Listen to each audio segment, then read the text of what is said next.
রাহাত ছিল এক সাধারণ মধ্যবিত্ত পরিবারের ছেলে। স্বপ্ন ছিল একটাই, মেডিকেলে ভর্তি হয়ে ডাক্তার হবে, মা বাবার স্বপ্ন পূরণ করবে। সারাদিন কলেজ, টিউশন আর বই নিয়ে তার জীবন কেটে যেত। বন্ধুরা মজা করত, বলতো তোর জীবনে প্রেম নেই, প্রেম না করলে কি চলে?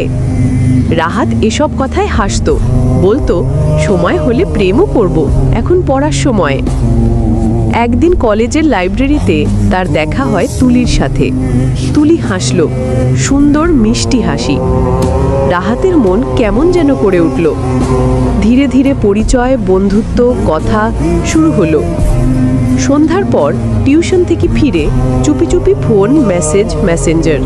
কি করছো? তোমার কথা ভাবছি। ঘন্টার পর ঘন্টা কেটে যায়। রাত 12টা, তবুও ফোন ছাড়তে ইচ্ছে করে না। পড়ার বই পড়ে থাকি টেবিলে, নোটবুকের পাতা সাদা। পরীক্ষার দিন ঘনিয়ে আসে, কিন্তু মন আর পড়ায় বসে না। তুলি রাগ করে, আমাকে সময় দিচ্ছ না।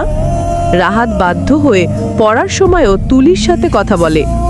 পরীক্ষার হলে গিয়ে বোঝে কিচ্ছু মনে নেই।